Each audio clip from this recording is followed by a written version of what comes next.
Ma'am आजकल लोग अपने करियर को चूज़ नहीं कर पाते हैं, तो क्या हम एस्ट्रोलॉजी के थ्रू अपना करियर जान सकते हैं कि क्या होना चाहिए? बिल्कुल बिल्कुल। एस्ट्रोलॉजी के थ्रू जातक का पैदा होते ही करियर डिफाइंड होता है कि कौन सी लाइन उसके लिए बेस्ट रहेगी। तो इसके लिए हम दशम भाव को देखते हैं। दशम भाव जो है वो करियर को सिग्निफाई करता है। दशम भाव पे किस ग्रह का प्रभाव पड़ रहा है, कैसे वो कनेक्शंस बना रहा है, इस सब से हम करियर चूज कर सकते हैं।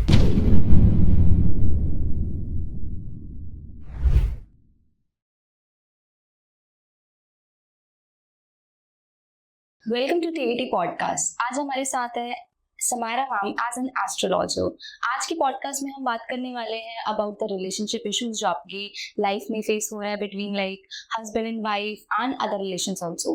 तो let's discuss it with ma'am and let's welcome her. Hi ma'am. Hi. So Nandini, thank you so much and TVT team, मैं बहुत शुक्रगुजार हूँ आपकी। मैं हूँ समायरा जयसिंघानी, एक एस्ट्रोलॉजर, क्रिस्टल हीलर और वास्तु एक्सपर्ट हूँ। टैरो गाइडेंस भी देती हूँ। रिलेशनशिप से रिलेटेड इश्यूज आज हम लोग डिस्कस करने वाले हैं इस चैनल पे।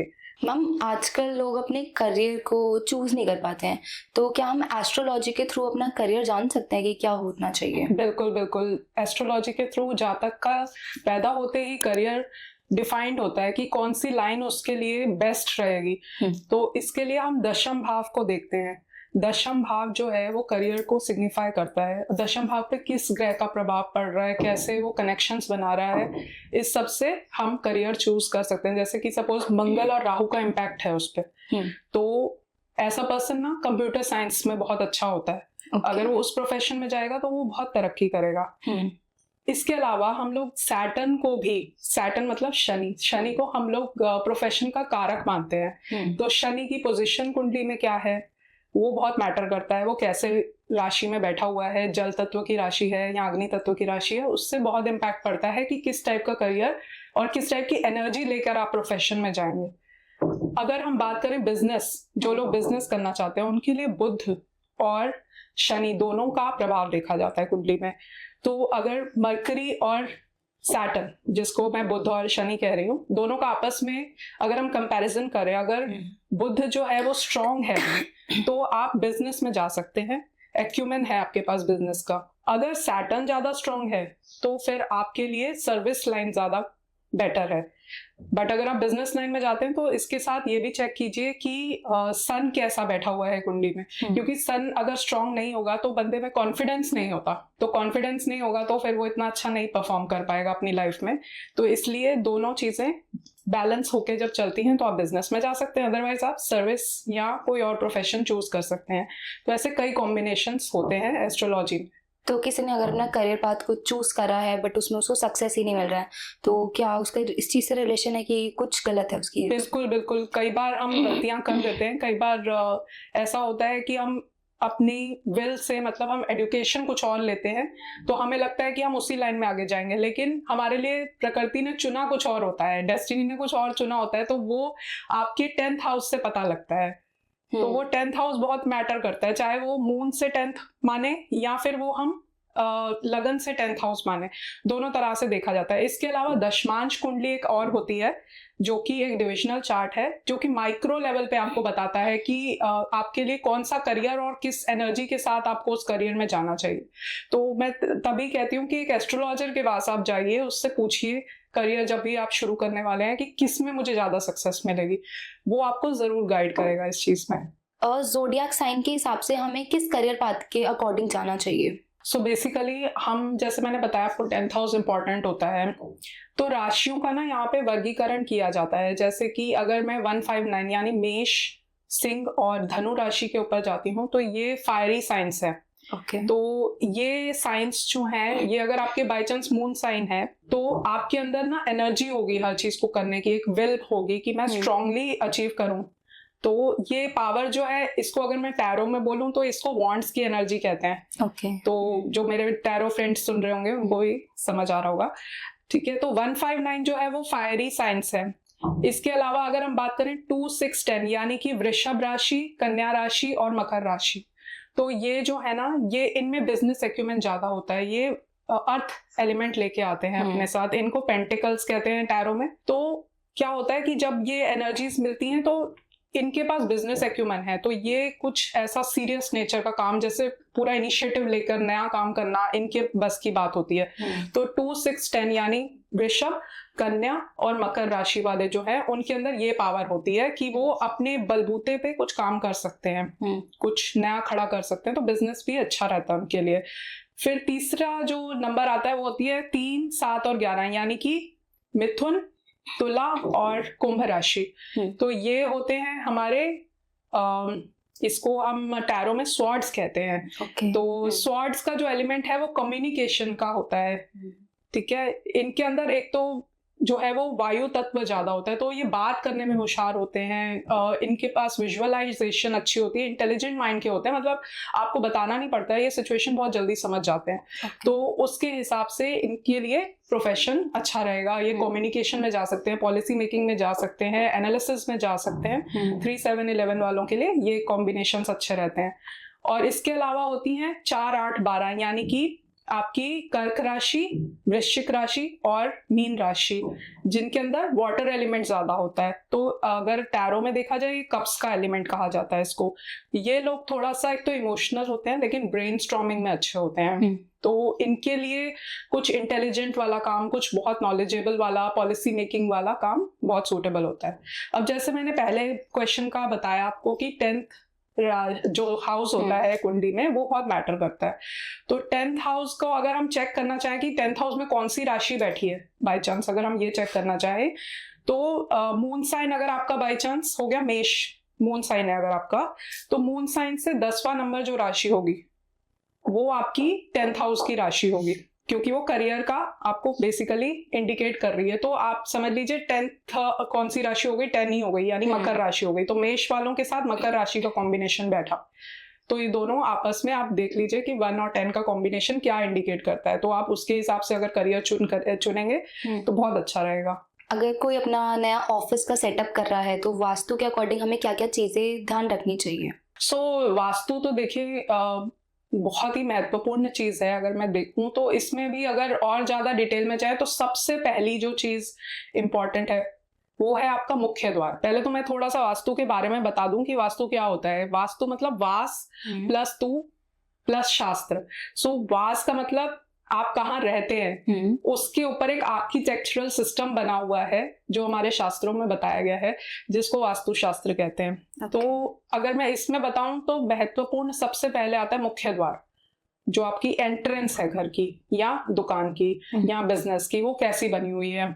तो एक तो उसकी प्लेसमेंट बहुत इंपॉर्टेंट है कि किस डायरेक्शन में है और उसका वो सेंटर में है या साइड में है, ये बहुत इंपॉर्टेंट है सबसे पहले। तो फिर वहाँ पे कुछ टूटा फूटा तो नहीं है, और जब दरवाजे खुलते हैं तो कोई आवाज तो नहीं करते, बिल्कुल शांति से खुलने बंद होने चाहिए, अपने आप खुलने बंद होने भी नहीं चाहिए, ये भी अच्छा नहीं माना जाता वास्तु में।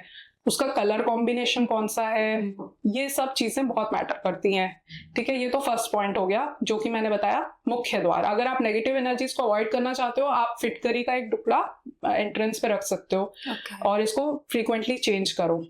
तो मतलब कितने टाइम में चेंज करना चाहिए? आप 15 डेज में ये कर सकते हैं। और ये जो आपने डिस्पोज ऑफ करना है, ये आप वॉशरूम में जाके इसको फ्लश कर सकते हैं, ठीक है। और आप 15 दिन में इसको चेंज कीजिए। स्पेशली अगर ग्रहण है कोई या कोई बुरा दिन निकला है, जैसे अमावस का दिन निकला है, तो जो नेगेटिव एनर्जीज हैं वो एंट्रेंस पे रुक जाएंगी, वो अंदर नहीं आएंगी। तो ये बहुत एक अच्छा उपाय है जो मैं भी करती हूँ खुद से अपने घर में भी, और अपने क्लाइंट्स को भी बताती हूँ।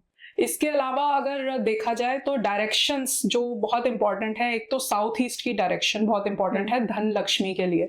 तो वो साफ सुथरी होनी चाहिए। थोड़ा आप उसको थोड़ा गर्म रखें, मतलब उधर पानी का फ्लो नहीं होना चाहिए या वाटर का कुछ स्टोरेज वगैरह नहीं होना चाहिए, ये बहुत इंपॉर्टेंट है। सिमिलरली नॉर्थ ईस्ट की डायरेक्शन भी इंपॉर्टेंट है कि वहाँ गुरु का स्थान है, तो वो साफ सुथरा होना बहुत जरूरी है, ठीक है। इसके अलावा जो है वो साउथ और वेस्ट डायरेक्शंस में आप हैवी रख सकते हो, चीजों को हैवी चीजें रख सकते हो, वहां पे सीढ़ियां बना सकते हो, वहां पे सब कर सकते हो, ऑर्गेनाइज रखना। लेकिन नॉर्थ और ईस्ट डायरेक्शन में आपको लाइट रखना है, साफ सुथरा रखना है, वहां पे कुछ भी नहीं क्लटर होना चाहिए। जो दुकान का मालिक है उसको मैं कहूंगी आप साउथ में बैठिए।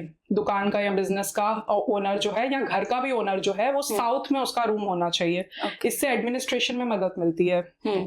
और अगर इसके अलावा मैं पॉइंट्स बोलूं तो ढलान जो है वो नॉर्थ या ईस्ट की तरफ होनी चाहिए, और जो लोग काम करने वाले हैं दुकान पे या बिजनेस में उनका फेस नॉर्थ या ईस्ट की तरफ होना चाहिए वर्किंग के टाइम पे। यानी अगर आप बैठे हो साउथ की तरफ आपकी बैक है तो नॉर्थ की तरफ आपका फेस हो या ईस्ट की तरफ हो। ठीक है, इसका कॉन्ट्राडिक्टरी अगर आप करते हो तो वो आपको फायदा नहीं देगा, नुकसान देगा।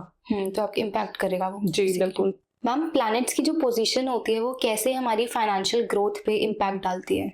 तो बेसिकली प्लैनेट्स जो हैं, अगर मैं बताऊं आपको कि अगर कुंडली देखी जाती है तो उसमें 2, 6, 10 और 1 नंबर जो हमारे हाउसेस हैं बहुत इम्पैक्ट करते हैं हमारे धन कमाने की शक्ति को। ठीक है, 1, 2, 6 एंड 10 ये जो हाउसेस हैं कुंडली में उन बहुत इम्पैक्ट करते हैं। इसके अलावा अगर इनके साथ कोई कॉम्बिनेशंस अच्छे बन रहे हैं तो अच्छी बात है, अगर नहीं बन रहे हैं अच्छे तो आपको स्ट्रगल करना पड़ जाता है लाइफ में। अब प्लैनेट्स कौन से हैं जो आपको एक ऊर्जा देते हैं कमाने की, या आपको बढ़िया बरकत देते हैं? वो हैं गुरु, शुक्र और राहु। सबसे पहले ये तीनों ग्रह बहुत इंपॉर्टेंट है, एनर्जी देते हैं कमाने के लिए। उसके बाद आपके आते हैं चंद्रमा और बुध। अगर एफ्लिक्टेड ना हो, मतलब अगर बुरी संगत में नहीं बैठे हुए हैं, यानी नीच राशि में जाकर नहीं बैठे हुए हैं या किसी बुरे ग्रह के साथ नहीं बैठे हुए हैं, तो वो भी आपको फायदा देते हैं, धन कमाने में बहुत मदद करते हैं। तो अगर इसमें और जैसे ग्रह हैं सूर्य, मंगल, शनि, इनका मैं अगर प्रभाव देखूं तो इनकी दृष्टि इतनी अच्छी नहीं मानी जाती है।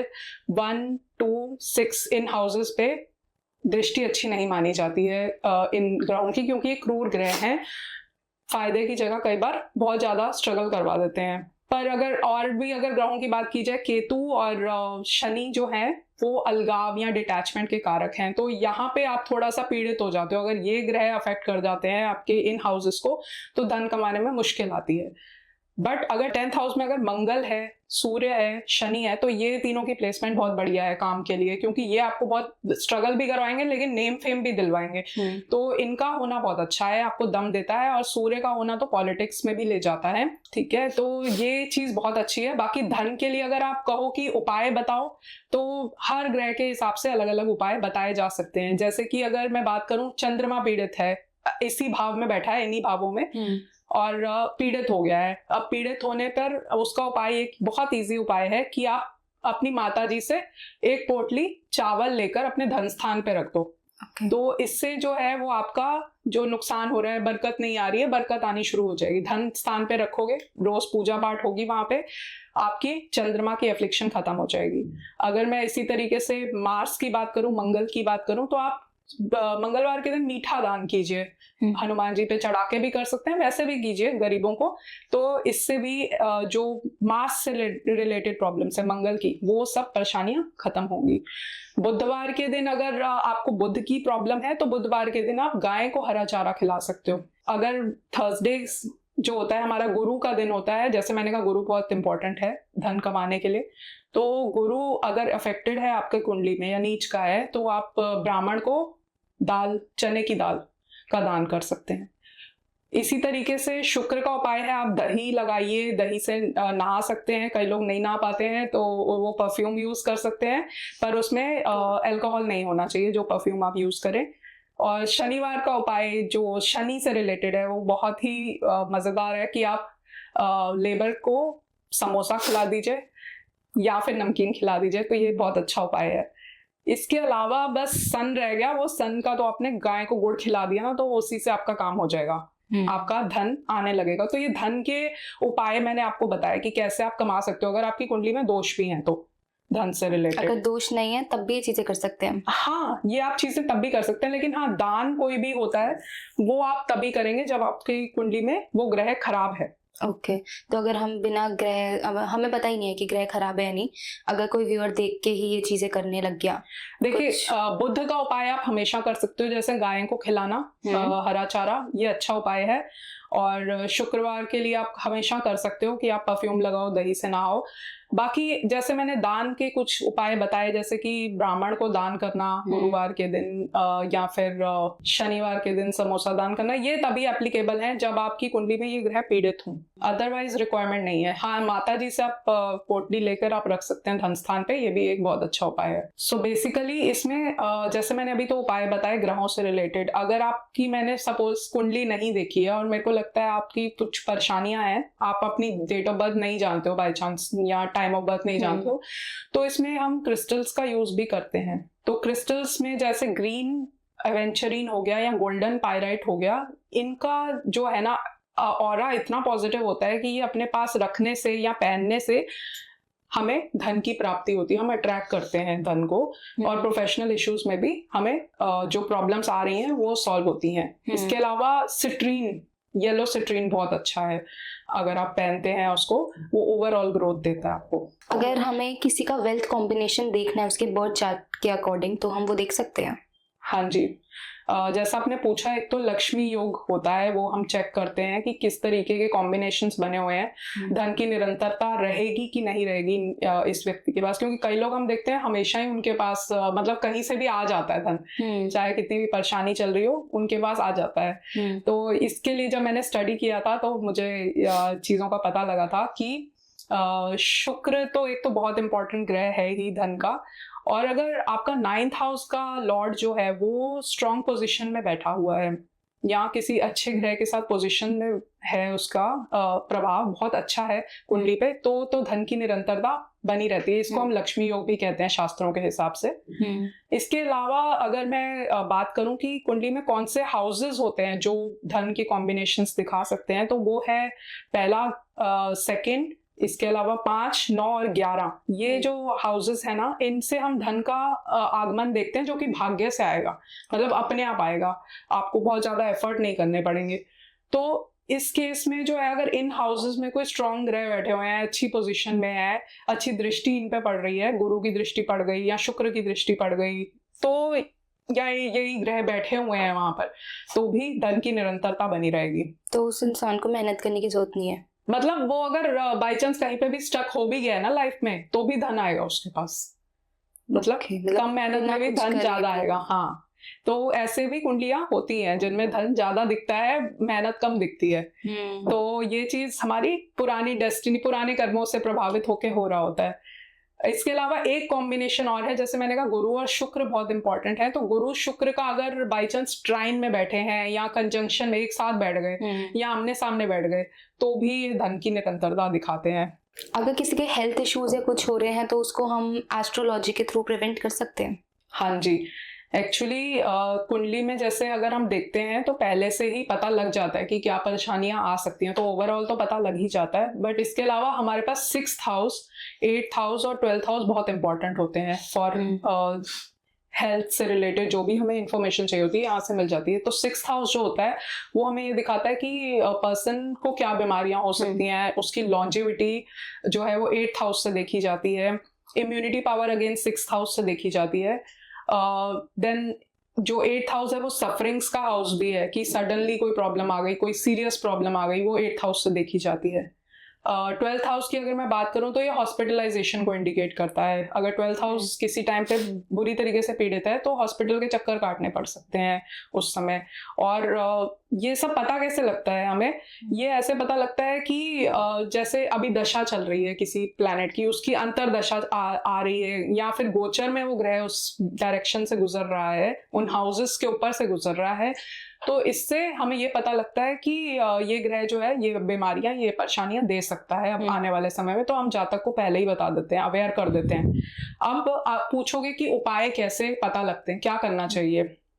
तो जैसे कि अगर सूर्य अफ्लिक्टेड हो रहा है बाय चांस, इन हाउसेस से कोई कॉम्बिनेशन बना रहा है और है भी कुंडली में भी बड़ी बुरी तरीके से पीड़ित है, तो हमें पता है कि उससे रिलेटेड प्रॉब्लम्स आने वाली हैं, उसकी दशा भी चल रही है अगर, तो उसको जैसे पर्सन को हेल्थ रिलेटेड प्रॉब्लम जैसे कि हार्ट प्रॉब्लम हो सकती है, इन्फ्लेमेशन हो सकती है, फीवर हो सकता है, तो उसको मैं पहले ही गाइड कर दूंगी कि आपने इस समय में जल की मात्रा बढ़ानी है। तो पानी का इंटेक बढ़ाना है, सेकेंडली आपको रेस्ट लेकर काम करना है क्योंकि ऐसी प्रॉब्लम्स ना हो, क्योंकि सन बहुत एग्रेसिव हो रखा है इस समय आपकी कुंडली में। सिमिलरली अगर मून की बात की जाए तो मून हेल्थ इश्यूज दे सकता है रिलेटेड टू मेंटल हेल्थ। तो अगर मून एफ्लिक्टेड है तो व्यक्ति जो है वो डिप्रेशन में जा सकता है, उसको किसी प्रकार का ट्रॉमा हो सकता है। तो उसको उस समय पे मैं ये बात बोलूंगी कि आप जो है थोड़ा सा अपने आप को एक तो मेडिटेशन में लगाइए, ठीक है, एंड सेकेंडली आप प्रोडक्टिव कामों की तरफ ध्यान दीजिए, बजाय कि जो काम आपको जरूरी नहीं है उनको छोड़ दीजिए। अभी डिप्रेशन में ना जाइए, और पानी अगेन ज्यादा पीना या सिल्वर के ग्लास में पानी पीना भी मून का बहुत अच्छा उपाय है जब मून एफ्लिक्टेड होता है। तो डेफिनेटली रेमेडीज से बचाव हो सकता है। तो एस्ट्रो के थ्रू मतलब एग्जैक्ट बीमारी हम पता लगा सकते हैं बहुत हद तक, मतलब ये बता सकते हैं कि इन्फेक्शन होने वाली है आपको, या आपको कोई सीरियस प्रॉब्लम आने वाली है।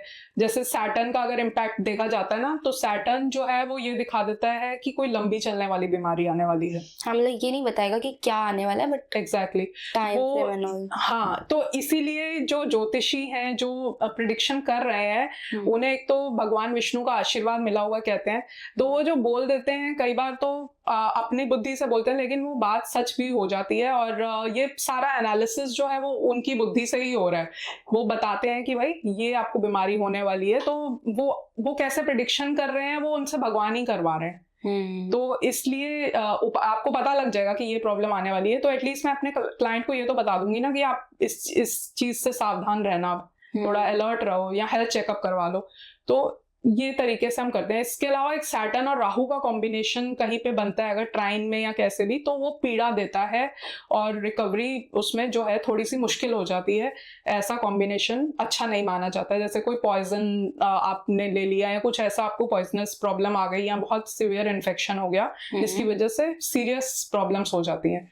बट इसमें लग्नेश भी देखना चाहिए। लग्नेश का अगर पावर ज्यादा है तो वो रिकवरी भी कर देगा। फिर हम वास्तु के अकॉर्डिंग ऐसे अपने घर में क्या क्या गलतियां कर रहे होते हैं जिस वजह से हमें हेल्थ प्रॉब्लम्स फेस करनी पड़ रही होती हैं? एक्चुअली वास्तु से तो जैसे घर में एंट्रेंस करते ही ना पता लग जाता है कि क्या गलतियां हैं और उनका क्या इम्पैक्ट हो रहा होगा आपके ऊपर। तो बेसिकली मैंने जैसे मुख्य द्वार तो बता ही दिया कि बहुत इंपॉर्टेंट है, वो तो पहली बात हो गई। सेकंड चीज जो डायरेक्शंस अगर देखी जाए तो साउथ ईस्ट डायरेक्शन में वाटर का कंटेंट, अगर वाटर का हमने स्टोरेज रखा हुआ है या अंडरग्राउंड वाटर टैंक बनी हुई है या कोई नाली बनी हुई है, अच्छा नहीं है फीमेल्स के लिए स्पेशली, क्योंकि फीमेल्स को हेल्थ रिलेटेड इश्यूज होंगे या फिर लड़ाई झगड़े होंगे फीमेल्स में। तो इसका रीजन बेसिकली जो है वो ये है कि वो शुक्र का स्थान है और शुक्र के स्थान को हमने पीड़ित कर दिया है। वहां पे आप लाल बल्ब जलाइए या लाल रंग की चीज रखिए या उस एरिया को गर्म रखिए। किचन के लिए वैसे साउथ ईस्ट सबसे अच्छा एरिया माना जाता है, तो उस सब से आपके कलेश वगैरह कम होंगे। तो ये गलती नहीं होनी चाहिए कि साउथ में हमने पानी का कुछ कंटेंट रखा हुआ है। सेकेंडली अगर हम साउथ वेस्ट की बात करें तो उसमें एक तो जैसे मैंने बताया भारी सामान होना चाहिए। ठीक है, भारी आप रखो, लेकिन ऐसा नहीं कि बिल्कुल फैला हुआ रख दिया आपने। उसको थोड़ा सा ऑर्गेनाइज करके रखो, क्योंकि वो राहु की डायरेक्शन है। और राहु में अगर आप राहु का प्रभाव अगर खराब नहीं करना चाहते हैं तो चीजों को ऑर्गेनाइज रखना बहुत जरूरी है। जैसे अपने चप्पल जूते रख सकते हो आप साउथ वेस्ट में, लेकिन उनको अगर आपने फैला के रख दिया है, लाइन वाइज नहीं रखा या प्रॉपर ऑर्डर में नहीं रख रहे हो, सामान बस फैला के चले जाते हो, तो वो आपको संतति रिलेटेड यानी प्रोजेनी रिलेटेड प्रॉब्लम्स दे सकता है। नई पीढ़ी जो है वो आपके घर में आना बहुत मुश्किल हो जाएगा। अगर आएगी भी तो बच्चों में वो बात नहीं होगी, मतलब आपस में लड़ते रहेंगे या परिवार को, वंश को आगे वृद्धि नहीं देने वाले बच्चे होंगे। ठीक है, ये हो गई आपकी साउथ वेस्ट डायरेक्शन। अगर नॉर्थ वेस्ट की बात की जाए, अगर वो वेंटिलेटेड नहीं है, खुला नहीं है, क्योंकि वो वायव्य कोण होता है हमारा, वायु का आना जाना वहां बहुत जरूरी है। तो अगर वो एरिया जो है वो वेंटिलेटेड नहीं है, आपने उसको बंद करके रख दिया है, तो एक तो नव दंपतियों में प्रॉब्लम रह सकती है, कलेश रह सकता है। सेकेंडली मेंटल इश्यूज आ सकते हैं, मेंटल इश्यूज देता है ये सब। और अगर इसके अलावा नॉर्थ ईस्ट की बात, तो आई थिंक सभी जानते हैं कि नॉर्थ ईस्ट साफ सुथरा होना चाहिए, टॉयलेट नहीं होना चाहिए। मैं उसके अलावा कहूँगी किचन भी वहाँ नहीं होना चाहिए, वो बिल्कुल साफ सुथरा रखो। पूजा घर बना सकते हो, रेड कलर बहुत ज़्यादा मत यूज़ करो वहाँ पे, बिकॉज वो थोड़ा सा ठंडा एरिया होता है। उसको आप वैसा ही रखो, आप जल रखो वहाँ पर, जल का एक घड़ा भर के रखो, वो जुपिटर की एनर्जीज को बढ़ाता है। अगर आप वो चीज़ों का ध्यान नहीं रखोगे और आपने उस स्थान को पीड़ित कर दिया है, तो बहुत सीरियस प्रॉब्लम्स हो सकती हैं, जैसे कि कैंसर, जैसे कि किडनी रिलेटेड प्रॉब्लम्स और लंबी चलने वाली बीमारियां। तो वो नॉर्थ ईस्ट की डायरेक्शन से दमा, रेस्पिरेटरी प्रॉब्लम्स, ये सब हो सकती हैं। तो अवॉइड कीजिए वहाँ पे कुछ भी करना, या वहाँ पे बेडरूम बनाना या किचन बनाना या टॉयलेट तो मना ही होता है। इसके अलावा एक स्थान और होता है जो बहुत इंपॉर्टेंट है, वो है ब्रह्म स्थान। हमारे घर का ब्रह्म स्थान होता है, जो हमारा सेंटर पॉइंट होता है सारी डायरेक्शंस के बीच का। तो वो सेंटर पॉइंट जो है ब्रह्म स्थान, वो बहुत मैटर करता है कि आप उसमें कुछ भारी ना रखें। जैसे कि आपने बीम नहीं बनवाना है, वहां पे कोई बीम बना दिया या कोई भारी भारी सामान रख दिया, बीच में नहीं रखना है आपने, सेंटर में, क्योंकि वहां से ही सारी जो एनर्जी है ना घर की, वो चलती है, वहां से ही प्रचलन चलती है, वो संचालन होता है एनर्जीज का। तो वो स्थान पीड़ित नहीं होना चाहिए, उससे भी बहुत प्रॉब्लम्स आ सकती हैं, हेल्थ इश्यूज रहते हैं। तो ये चीजें देखते ही पता लग जाएंगी कि अगर वास्तु कंसल्टेंट एक सही वास्तु कंसल्टेंट है, आपको सब बता देगा। तो आपको ये रेमेडीज भी इसकी क्या होंगे कि आप वो चीजें हटा दो वहां से, या फिर आप थोड़ा सा इन चीजों का ध्यान रखो कि बनाते टाइम कि ये गलतियां ना हो। आजकल टैरो के बारे में बहुत ज़्यादा चल रहा है, तो टैरो और एस्ट्रोलॉजी में क्या डिफरेंसेस हैं? बेसिकली टैरो जो है वो एक सेल्फ गाइडेंस टूल है, एक गाइडेंस टूल है, सॉरी सेल्फ गाइडेंस भी नहीं। आपको जब भी लगे कि लाइफ में आप स्टक हो और आपको कुछ डायरेक्शन चाहिए, आपको नहीं समझ आ रहा है, अपनी एनर्जीज ही नहीं समझ आ रही, आप अपने जानते हो कि सही क्या है गलत क्या है, लेकिन नहीं समझ आ रहा है कि क्या करना चाहिए। और इसके अलावा अगर आप एनर्जी से कनेक्ट करना चाहते हो कि बहुत लो फील हो रहा है, नहीं पता आप कैसे निकले इस सिचुएशन से, तो आप स्टक हो गए हो, तो ऐसे केस में ना एस्ट्रोलॉजी, आई थिंक आप एस्ट्रोलॉजर के पास भी कैसे जाओगे, क्योंकि आपको माइंडसेट ही नहीं है उस समय। आप चाहोगे कि कोई प्रॉब्लम सॉल्वर आपको मिल जाए, तो तब यहाँ टैरो का काम आता है। टैरो जो है ना, वो इंट्यूशन बेस्ड एक हमारी टेक्निक है, तो इंट्यूशन से यहाँ पे हम गाइडेंस देते हैं आपको। तो एक टैरो हीलर जो है वो आपके एनर्जी से कनेक्ट करके वो आपको ये बताएगा कि कैसे आप आगे किसी पर्टिकुलर सिचुएशन से निकलेंगे, या आपको क्या करना चाहिए। अगर आप उस सिचुएशन में फंसे हुए हो तो आपको कैसे निकलने की लिए आगे बढ़ना चाहिए। इसके अलावा वो थोड़ी बहुत प्रेडिक्शंस भी आपको देगा कि हाँ, अगर ये काम के लिए आप जा रहे हो तो ये होगा कि नहीं होगा, ये प्रॉफिटेबल रहेगा आपके लिए कि नहीं। जैसे आप न्यू वेंचर स्टार्ट कर रहे हो, आप टैरो रीडर को दिखाते हो, तो वो आपको बताएगा कि ये प्रॉफिटेबल रहेगा काम या नहीं रहेगा, या आपको अभी रुक जाना चाहिए थोड़ा। ये हालांकि हम एस्ट्रोलॉजी से भी कर सकते हैं। एस्ट्रोलॉजी में होता है प्रश्न शास्त्र। तो प्रश्न शास्त्र जो यूज किया जाता था पास्ट में, आज भी यूज हो रहा है, उसी के ऊपर ये जो टैरो है वो बेस्ड है। कि अगर आप किसी क्वेश्चन को लेके आते हैं और आपके पास अपनी डेट ऑफ बर्थ है लेकिन टाइम नहीं है, एग्जैक्ट टाइम नहीं है, कई बार डेट ऑफ बर्थ भी नहीं होती है, तो आपको प्रश्न शास्त्र या फिर टैरो मदद कर सकता है इस केस में। तो आपको एनर्जी से कनेक्ट करके एक टैरो रीडर बता देगा कि क्या प्रॉब्लम है और उसका क्या सॉल्यूशन हो सकता है। इसके अलावा इसमें ना मेजर आर्काना और माइनर आर्काना दो पार्ट्स होते हैं। इसमें जो मेजर आर्काना है वो तो आपकी एस्ट्रोलॉजी पे ही टोटली बेस्ड है। जैसे आप प्रेडिक्शंस देते हैं एस्ट्रोलॉजी में, वैसे ही मेजर आर्काना में भी प्रेडिक्शंस दी जाती हैं जो कि सही होती है। तो उसको आप ऑल्टर नहीं कर सकते, वो सिचुएशन बदली नहीं जा सकती, क्योंकि आपको बता दिया गया कि आपके साथ ही प्रॉब्लम होने वाली है। तो आपको पता है, आप उसके लिए प्रिपेयर हो जाओ और तैयारी करो कि कैसे लड़ना है, करेज गेन करो। इसके अलावा माइनर आर्काना जो कार्ड्स होते हैं वो आपको जो सिचुएशन बेस्ड आंसर्स देते हैं वो आप चेंज कर सकते हो अपने कर्मा से। यानी अगर आपको कोई ये बता रहा है कि आप जाना चाहते हो फॉरेन कंट्री और आपका पूरा प्लान बना हुआ है, तो अगर आप नहीं जाना चाह रहे हो या आपका किसी वजह से आपको कुछ प्रॉब्लम्स आ रही हैं, तो हो सकता है आप ना भी जाओ। तो ये प्रेडिक्शन नहीं है, वो एक सिर्फ सिचुएशन बेस्ड आंसर है कि आपको अगर जैसी सिचुएशन में अभी आप आए हो एक माइंडसेट के साथ, वो आपको उस हिसाब से आंसर मिल रहा है। जबकि मेजर आर्काना में जो बताया जा रहा है वो बिल्कुल एस्ट्रोलॉजी से मिलता जुलता है कि आपको एक प्रेडिक्शन दे दी गई कि ये होने वाला है। इसमें फिर रिसेंट थोड़ा सा हमें इंट्यूशन से रिसेंट जो फ्यूचर है वो भी बता देते हैं कि रिसेंटली क्या होने वाला है, विद इन अ ईयर क्या होने वाला है आपके साथ, आप जाओगे कि नहीं, आपको बेबी प्लान कर रहे हो सक्सेस मिलेगी कि नहीं, ये सब आप एक साल के अंदर जो होने वाली हैं चीजें वो आप प्रेडिक्शंस एस्ट्रोलॉजी से जैसे करते हैं वैसे ही इसमें टैरो में भी कर सकते हैं आप प्रेडिक्शंस। ठीक है, तो ये डिफरेंस है। एंड इस समय बहुत लोग मुझसे टैरो के लिए भी कनेक्ट करते हैं। वहाँ पे मैं उनको जैसे डेट ऑफ बर्थ नहीं होता, यंगस्टर्स के पास अपना टाइम ऑफ बर्थ नहीं होता, किसी की एनर्जीज जानना चाहते हैं कि वो जो पर्सन है, मेरी गर्लफ्रेंड मेरे बारे में क्या सोचती है, मेरे पापा मेरे बारे में क्या सोचते हैं, उनकी एनर्जी इस समय क्या है, ये भी सब टैरो से टैरो के थ्रू में से रैंडम क्वेश्चंस के आंसर दे सकते हैं, रैंडम क्वेश्चन के आंसर दे सकते हैं। बिल्कुल मैम, क्रिस्टल से हीलिंग कैसे कर सकते हैं? एक्चुअली देखिए, जैसे जेमस्टोन्स हैं वो तो शुरुआत से ही रिकमेंड किए जाते हैं एस्ट्रोलॉजी में। क्रिस्टल्स जो हैं वो वाइडर पर्पस के लिए होते हैं, वो सिचुएशन बेस्ड होते हैं कि अगर आपको कुछ सिचुएशन में आप फंसे हुए हो तो उसके हिसाब से आपको क्या उपाय करना चाहिए, तब मैं क्रिस्टल्स रेफर करती हूँ।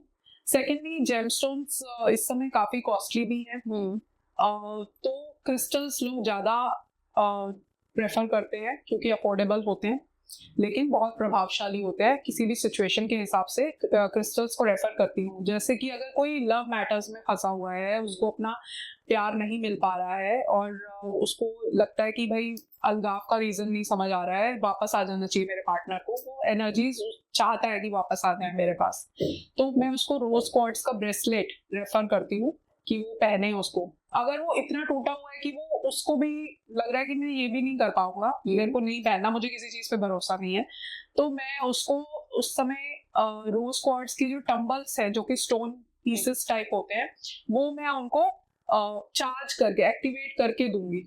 वो उनको सिर्फ अपने पास में रखने हैं, रात को सोते टाइम वो पहनेंगे, तो उससे जो है ऐसा प्रभाव आता है कि पर्सन के हार्ट ब्लॉकेजेस खुल जाते हैं, जैसे उनके मन में जो एनर्जी रोकी हुई है वो निकल जाती हैं, बिल्कुल सूदिंग इफेक्ट आता है उसका। तो अगर एक जना पहनेगा तो भी हो जाएगा? हाँ, अगर एक जना जो भी पहन रहा है ना, वो अपने आसपास लव अट्रैक्ट कर रहा है बेसिकली, तो जब लव अट्रैक्ट कर रहा है तो सामने वाला अपने आप ही वापस आ जाता है ज्यादातर केसेस में। कोई और आ सकता है, न्यू एनर्जीज भी आ सकती है, लेकिन हाँ उसको खुद से फील होगा कि मुझे बहुत सेल्फ लव मतलब महसूस हो रहा है कि मुझे लोग आके प्यार मेरी तरफ आकर्षित हो रहे हैं और वो मेरे को समझ रहे हैं, लोग अब आसपास वाले मुझे समझने लगे हैं, और मेरी जो एक उसकी मेंटल हेल्थ भी वो हो रही थी ना अफेक्ट कि भाई मैं तो फंस गया हूँ, मेरे साथ तो बहुत बुरा हो गया, वो चीज नहीं महसूस करेगा, वो ठीक महसूस करेगा धीरे धीरे कि मेरे साथ अच्छा हो रहा है, सब कुछ अच्छा है।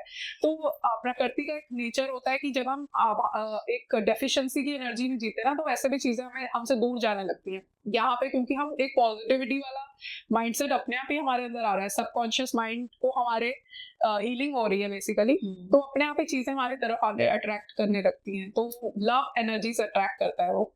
तो ये मैं उनको भी सुझाव देती हूँ इसका, जिनकी शादी नहीं हो रही है उनके लिए भी ये बहुत अच्छा उपाय है।